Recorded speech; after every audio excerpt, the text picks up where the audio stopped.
Para este día jueves vamos a hablar sobre gloria en la iglesia y en Cristo Jesús, y vamos a concluir Efesios capítulo 3 con los últimos 2 versículos que son una poderosa doxología que tiene mucha instrucción para nosotros, tiene muchas lecciones para nosotros, y justamente por eso vamos a pedir la sabiduría de nuestro Dios para explorar este hermoso texto. Padre Santo y bueno, gracias te damos por tus riquezas en gloria en Cristo Jesús, que provees para nosotros más abundantemente de lo que pedimos o entendemos. Y queremos hoy suplicar tu sabiduría, y que al estudiar la lección de hoy podamos llenarnos de esa profunda admiración por todo lo que tú provees para tus hijos. Lo pedimos en el nombre de Jesús. Amén. Pastor Dani Perla, luego de ya entrar un poco en el corazón de Pablo y de cómo él ora por la iglesia y pide que la iglesia sea llena del amor de Jesús y conozcamos y comprendamos el amor de Jesús, aparecen los últimos 2 versículos de Efesios 3, que definitivamente son una poderosa forma de terminar una oración, porque dice el apóstol de la siguiente manera: a aquel que es poderoso para hacer infinitamente más que todo cuanto pedimos o entendemos, por el poder que actúa en nosotros, a Él sea la gloria en la iglesia y en Cristo Jesús, en todas las generaciones y por los siglos de los siglos. Amén.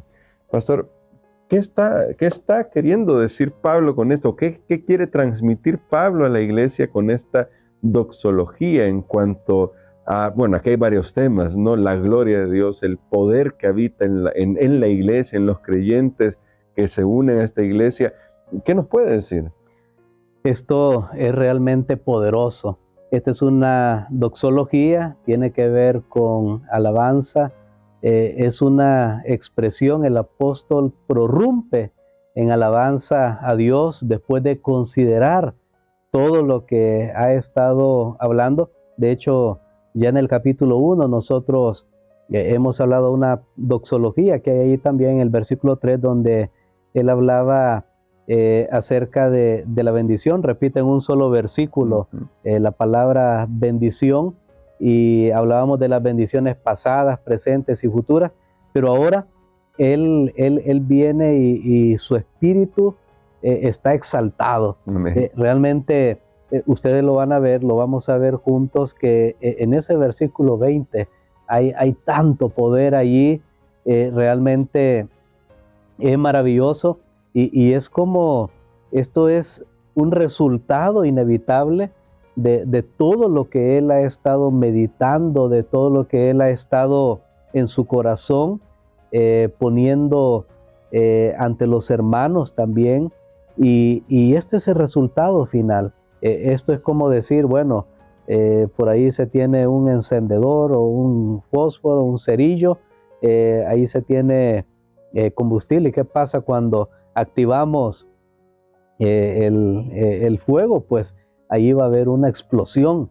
Eso es lo que ha estado sucediendo en este lugar de paso. Antes de entrar a analizar el texto, eso debería suceder también en nuestra vida. Amén. Si nosotros tomamos el tiempo para reflexionar, para pensar en todas las bendiciones que tenemos en Cristo Jesús.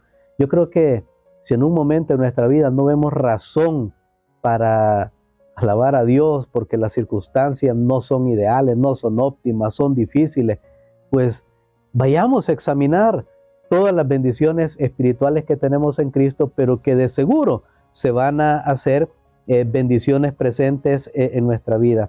Y sabe que para hablar un poquito más acerca de este texto, bueno, me gustó un comentario que hace de este texto un teólogo muy famoso que hubo el siglo pasado, el doctor John Stott, y entonces él toma este texto y analiza, y hay varias partes aquí.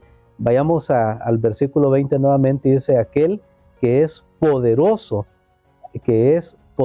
para hacer todas las cosas mucho más abundantemente de lo que pedimos o entendemos, según el poder que actúa en nosotros. Veamos ahí para hacer. Notemos, Dios es capaz de hacer, porque la palabra que se está usando Me llamó la atención cuando fui a ver el texto griego que esta palabra está hablando, es la misma palabra para dinamita, Wow. solo que aquí ha sido traducido cuando dice bueno, cuando dice Dios es poderoso, es la misma palabra para dinamita, y luego dice para hacer. Ahí más bien es la palabra, hay otra palabrita que significa hacer o producir. Hacer o producir. Notemos esto. Nos está diciendo, Dios no está muerto. Dios es un Dios que está activo. Amén. Dios es un Dios que es capaz para hacer.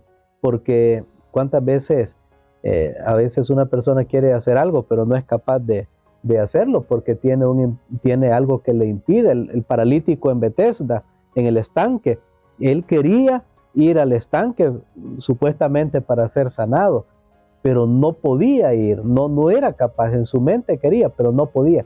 Ahora, en el caso de Dios, es algo maravilloso saber que todo lo que Dios piensa lo puede hacer. Amén. No hay cosa que Él no pueda hacer, pero ahora noten, Él dice, para hacer todas las cosas mucho más abundante de lo que pedimos o entendemos.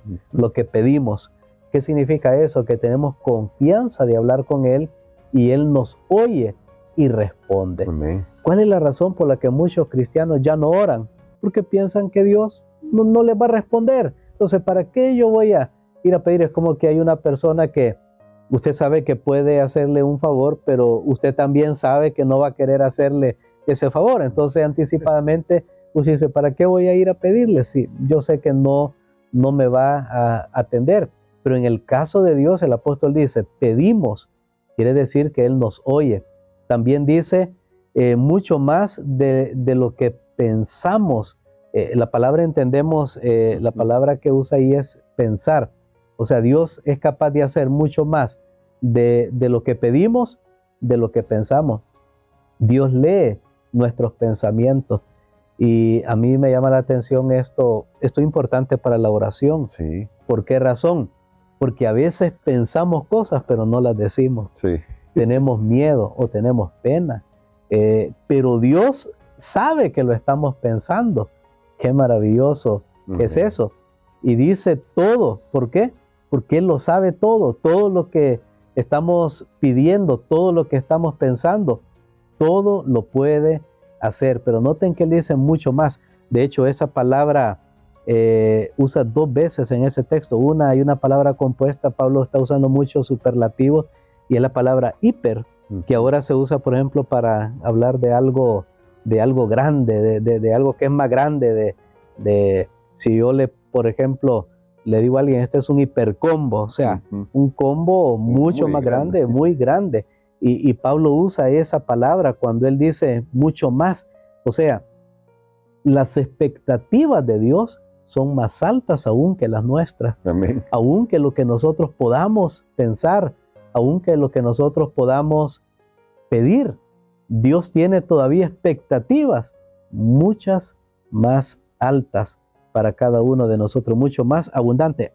Aquí es donde usa la palabra hiper con otra palabra, una palabra compuesta, y aquí Pablo habla acerca de cómo Dios es capaz de hacer mucho más. En otras palabras, Dios es el Dios de la superabundancia. Amén. Ahora, hermano Gerson, no era de extrañar que el apóstol diga todo esto, porque él ha estado viendo todo ese misterio de la salvación, cómo Dios nos ha salvado en Cristo, aparte de nuestras propias obras, justicia, si es que tenemos y que no tenemos al final, y cómo Dios ha unido a los gentiles con los judíos, cómo Dios está obrando en este mundo. Todo eso lo lleva a él a meditar en el poder de Dios y a decir finalmente, bueno, Dios es un Dios de superabundancia. Con razón, el apóstol Pablo estaba tan emocionado cuando meditaba en estos temas y no tenía más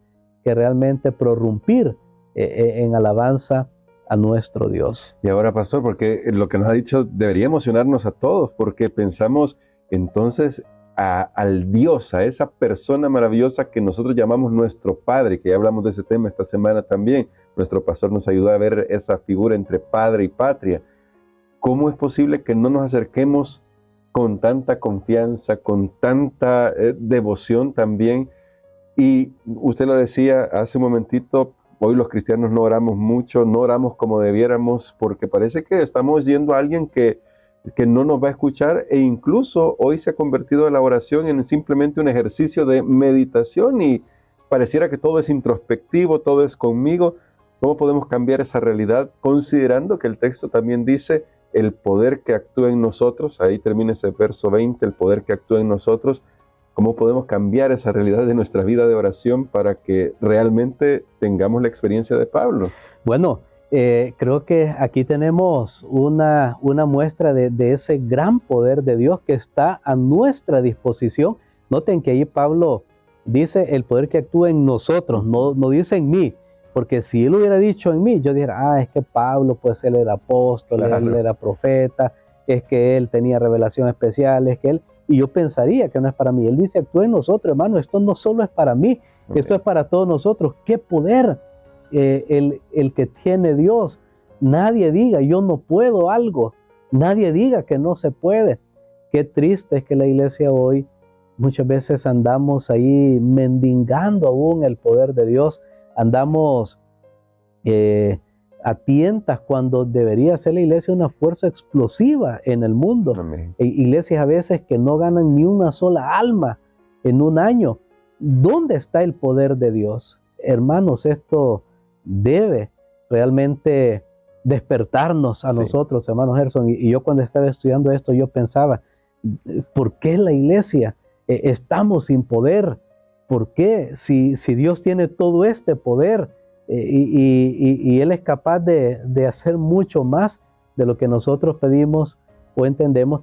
Y es más, ese poder ya está en nosotros. Me llama la atención que no es hasta el versículo 20 que ese poder llega a nosotros, sino que Él dice ya actúa en nosotros. Y anteriormente nosotros hemos examinado, creo, estos textos que hablan acerca del poder de Dios. Bueno, por ejemplo, desde el capítulo 1, nosotros lo tenemos ahí en los versículos 20, dice esta fuerza operó en Cristo resucitándolo de los muertos. Luego también lo tenemos en el capítulo número 3, nosotros lo hemos estado estudiando, ese poder de Dios. Yo había visto realmente dónde estaban situados estos textos, pero bueno, ahí está en el versículo 16. Yo creo que valdría la pena leerlo, el 16 y el 17, que es lo que está diciendo el versículo 20, que ya el poder está en nosotros. Que dice acá, para que os dé, conforme las riquezas de su gloria, ser fortalecidos con poder en el hombre interior por su espíritu, que habite Cristo por la fe en vuestro corazón, para que arraigados y fundados en amor podáis comprender. Continúa el Muy texto. bien, ahí está el apóstol Pablo diciéndonos, ya es ese hombre interior, ya está fortalecido por ese poder de nuestro Dios. Hay una historia que yo quiero contar, una historia muy breve, una ilustración acerca de un joven que un día abandonó su casa, se fue. A veces los jóvenes piensan, bueno, aquí es muy restrictivo, mi casa, ¿verdad? No puedo hacer esto, nada. Y entonces él se fue buscando, pues, según él, una vida mejor, de más diversión. Le pasó las del hijo pródigo, ahí en Lucas 15, que fuera de casa, pues, comenzó a faltarle todo y finalmente él terminó mendigando en la calle. Y así pasó por varios años. Pidiendo monedas a las personas. Un día tocó a un señor, a un caballero, lo tocó para pedirle una moneda. Antes de hablar de eso, su padre, su familia lo había estado buscando, pero él se fue, se desapareció, no dijo dónde estaba. Wow. Entonces un día en la calle tocó a alguien para pedirle, Señor, por favor, deme una moneda. Y entonces el hombre se le quedó viendo y le dice, hijo, era el papá, Wow. y que lo había estado buscando todos esos años. Y le dijo, hijo, ¿cómo me pides tú unas monedas si todo lo que yo tengo es tuyo? Y ahí hubo una reconciliación, bueno, una historia muy bonita, hubo una reconciliación. Y este joven un día comprendió, después de haber pasado mucho tiempo de casa, cómo yo estaba mendigando unas monedas cuando yo tenía una herencia todavía mucho más grande. Sabes que como iglesia, a veces nosotros aún con Dios estamos mendigando moneditas ahí, estamos mendigando bendiciones, cuando Dios es capaz de hacer mucho más. Y en todas las áreas, sea espiritual, sea material, sea física. Ahora, no vamos a obligar a Dios que haga lo que nosotros pedimos. No estamos hablando de eso. Pero hermano Gerson, si esto lo convertimos en una realidad en nuestras iglesias, realmente vamos a ser una fuerza muy poderosa para el bien en la sociedad. Y yo creo que el poder más grande de Dios que se pueda manifestar es cuando más personas conozcan el Evangelio, que sepan que aquellos que estamos predicando el Evangelio hemos recibido ya de esa gracia de Dios, y ellos digan, yo quiero tener eso también que ellos tienen. Y eso me lleva a lo siguiente, pastor, porque en el verso 21 dice, a Él sea la gloria en la iglesia y en Cristo Jesús en todas las generaciones y por los siglos de los siglos.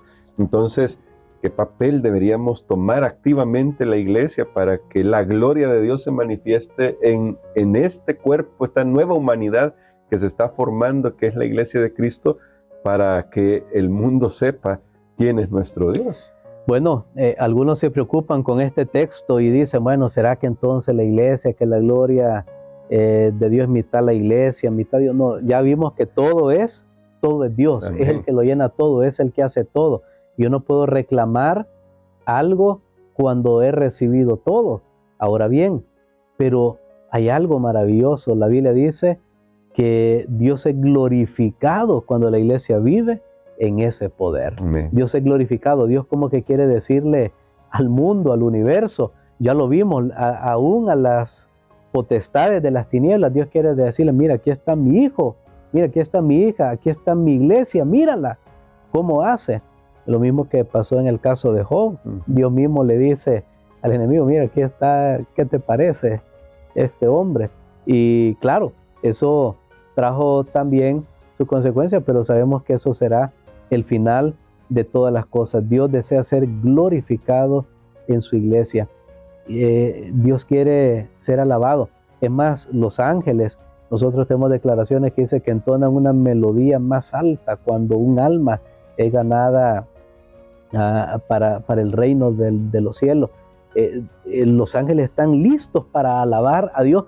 Imaginémonos a veces cuánto tiempo se quedan vacantes ahí con sus trompetas, esperando alabar a Dios hasta que, bueno, ya pasó un año para que otra alma entrara. Cuando ellos están listos día y noche para alabar y glorificar el nombre de Dios por lo que está pasando en la iglesia, no por lo que la iglesia es capaz de hacer, sino de recibir. Pero ahora ese poder llega a ser manifestado, y creo que eso siempre ha sido el plan de Dios desde el principio. De hecho, en esta carta, Efesios 1:14 dice que es las arras de nuestra herencia hasta la redención de la posesión adquirida para alabanza de su gloria. Amén. Ahí lo tenemos, ahí lo tenemos. Es el gran plan de Dios que la iglesia en la tierra le lleve gloria a Él. Pero si la iglesia estamos en pleito unos con otros, si la iglesia estamos divididos, si estamos más bien entre nosotros mismos sacándonos los trapos al sol, como dice el dicho, ¿qué gloria vamos a dar? Más bien la gente dice, la iglesia, mira, ellos se ponen de acuerdo. Creo que esto es algo que debemos pensar, y por eso que el apóstol Pablo escribía estas cosas de una manera maravillosa. Entonces, pastor, quisiera que orara por nosotros por eso, justamente porque al reflexionar en este texto podamos ver la realidad que Dios nos ofrece, una realidad en la que su poder está a nuestra disposición para ser recreados en Cristo Jesús y llevar gloria a su nombre. Amén. Padre, te damos gracias, Señor, por esta maravillosa alabanza que encontramos en tu palabra, de un hombre que reflexionó en cuanto al gran regalo de la salvación, a toda la operación que tú estás haciendo en este mundo, y no tenía otra que alabarte y glorificarte. Señor, también nosotros estamos aquí pidiéndote de ese poder que tú eres capaz de obrar en nuestras vidas. Pedimos, oh Padre, que nos ayudes para que como iglesia y como individuos podamos acercarnos para recibir ese poder maravilloso que tú tienes. Ayúdanos a darte gloria, Señor, a que tu nombre sea glorificado, cuando los hombres vean nuestras buenas obras. Todo esto lo pedimos en el nombre de Jesús. Amén.